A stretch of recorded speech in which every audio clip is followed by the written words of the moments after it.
அத்தகையாத்துல விரல ஆட்டுறதும் தொப்பி இல்லாமல் தொழுகிறதும் நான் சிறு பிராயத்திலிருந்து பார்த்த வகையில இப்போ ஒரு 10 வருஷத்துக்குள்ள அதிகப்படியா வந்திருக்கு. இந்த கேள்விக்கு பதில் சொல்லணும். விரல் அசைத்தல் சம்பந்தமாக தீர்வு என்ன? சில பேர் இப்படி செஞ்சுட்டு இருக்கிறாங்களே, அதுதான் சுன்னத்தான் நபி வழியா எங்க கேள்வி வச்சிருக்கிறாங்க. பொதுவாக குர்ஆன் வசனத்தையும் ஹதீஸையும் சில பேர் தவறாக விளங்குவது மாதிரி தான் விரல் அசைத்தல் விஷயத்திலும் ஹதீஸை தவறாக விளங்கிக்கிட்டு இதுதான் சட்டங்கிறாங்க. ஹதீஸ்ல இருக்குது யுஹர்ரிகுஹா யதுஉ பிஹான் இருக்கு, விரலை அசைத்தார்கள் துவா செய்தார்கள் இருக்கு. விரலை அசைத்தல் அப்படின்னு அந்த ஹதீஸ்ல ஆசிம் இப்னு குலைப் என்பவர் இடம் பெறாரு.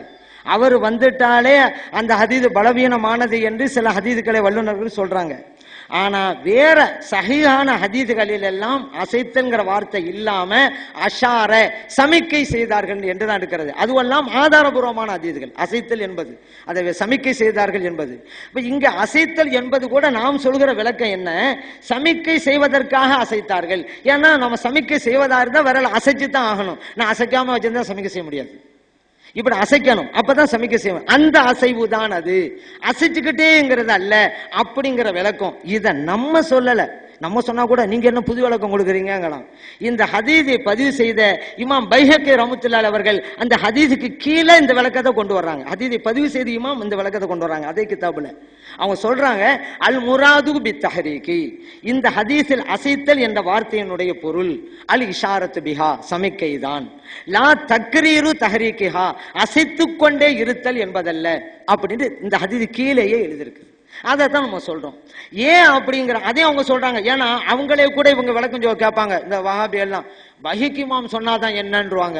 அதுக்காக தான் பஹிக் இமாமே காரணம் சொல்றாங்க. ஏன் தெரியுமா? நான் இந்த விளக்கத்தை சொல்றேன். அப்துல்லா இப்னு ஜுபைர் ரலியல்லாஹு அன்ஹு ஒரு ஹதீஸை அறிவிக்கிறாங்க. நபிகள் நாயகம் ஸல்லல்லாஹு அலைஹி வஸல்லம் யுஷீரு பி இஸ்பாஹி விரல சமிக்கை செஞ்சாங்க.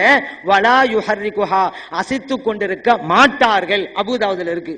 இப்படி வந்ததுனால இங்க அசைத்தல் அர்த்தம் வைக்கிற வேணாம், சமிக்கை தான். இவ்வளவு விளக்கமும் இந்த ஹதீஸுக்கு கீழே இருக்குது. ஆனா சாதிக்கணும், அர்த்தம் தெரியாத அரபி மொழியை தெரியாத இளைஞர்களை ஏமாத்துங்கிறதுக்காக யுஹர்ரிகுஹா அசைத்தால் என்று இருக்கிறது, அசையுங்கள் அப்படின்றாங்க. அது சப்பை கட்டுவதற்கு அடுத்துள்ள வாசகத்தை எதுஓ பிஹா துவா ஓதினார்கள் என்று இருக்கிறது. இவங்க எப்படி நம்ம மொழிபெயர்த்தாங்க? யாரையோ அழைப்பது போலன்னு ஒரு மொழிபெயர்ப்பு வச்சாங்க. எதுவுக்கு அழைத்தல் அர்த்தம் வச்சாங்க. அழைத்தார்கள்டா இளைஞர்கள் கேட்பாங்கல்ல, யாருங்க அழைச்சாங்க? அதனால இவ்வளவு செட் பண்றாங்க அந்த வாசகத்தை. இடைச்சர்கள் யாரையோ, யாரையோங்கிற வார்த்தை ஹதீஸிலே இல்ல, போல ஹதீஸிலே இல்ல.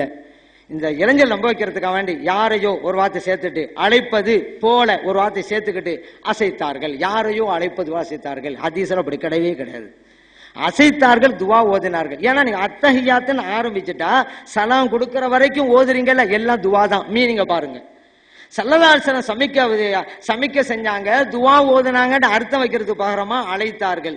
அழைத்தார்கள்னா யாரை அழைத்தாலும் கேள்வி வருது. அதுக்கு முன்னாடி கூட விடை கொடுக்குறாங்க இடைச்சர்கள் பண்ணி, யாரையோ அழைப்பது போல. அதெல்லாம் ஹதீஸிலே கிடையாது. போதுமா? அடுத்து இவன் நபிகள் நாயகம் ஸல்லல்லாஹு அலைஹி வஸல்லம் ஏன் விரல சமிக்க செய்ய சொன்னாங்க? இறைவன் ஒருவன்றை காட்டுறதுக்கு.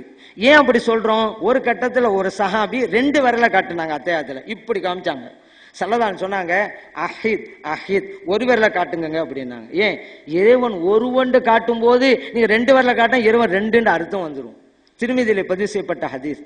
இறைவன் ஒருவன் காட்டுவதற்காக விரலை அசைக்கிறோம். அப்ப அதில் நாம் நிலைப்பாடாக இருந்தால் இறைவன் ஒருவன் என்பதிலே நான் உறுதியாக இருக்கிறேன் அப்படியே இருக்கிறோம். அசைச்சுக்கிட்டே இருந்தா அல்லாஹ் ஒருவங்கிறது எனக்கு சந்தேகம் இருந்துகிட்டு தான் இருக்குது அப்படின்னு அர்த்தம் வந்துடும்.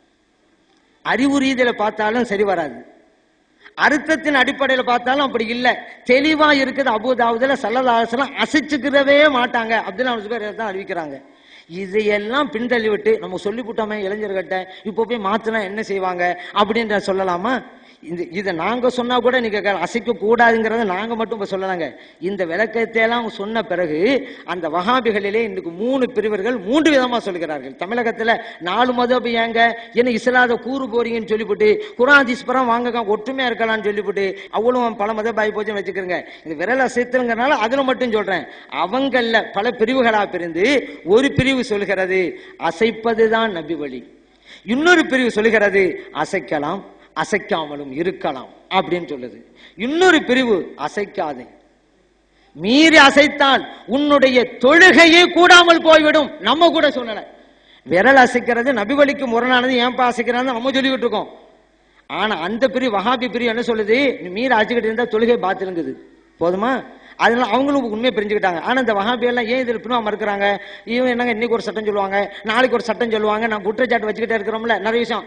இதுலயே இப்ப நம்ம சொன்னா அப்படிதான் குற்றச்சாட்டு சொல்லுவாங்க. இந்த அப்பாவி இளைஞர்களை, அவர்களை நம்பிய குற்றத்திற்காக அந்த இளைஞர்களுடைய தொழுகையை வீணடித்துக் கொண்டிருக்கிறார்கள் வஹாபி அல்சாக்கள்.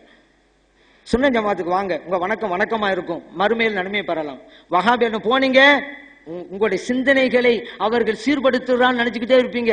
உங்களுடைய வணக்கங்கள் எல்லாம் பாழா போய்விடும். மறுமையிலே வெறுங்கைகளோடு நிற்பீர்கள். மறுமையிலே தோல்வி ஏற்பட்டுவிடும். இன்னொரு தடவை இந்த உலகத்துக்கு வர முடியுமா? அல்லாட கேட்க முடியுமா? இறைவனை தெரியாம செஞ்சுவிட்டா ஒரு உலகத்தை அனுப்பி வைக்கின்று முடிஞ்சு போச்சு, ஒரு சான்ஸ். அதெல்லாம் குர்ஆன் ஹதீஸை இமாம்கள் விலைக்கு தந்தவாறு நடந்து மறுமையிலே வெற்றி பெற எல்லாம் வல்ல இறைவன் அருள் புரிவானாக என்று பிரார்த்தனை செய்து வாய்ப்பளித்த நல்லவர்களுக்கு, இங்கு பங்கு கொண்ட அனைத்து பெரியவர்களுக்கும் இளைஞர்களுக்கும் நன்றி கூறி விடைபெறுகிறேன். அஸ்ஸலாமு அலைக்கும் வரஹ்மத்துல்லாஹி.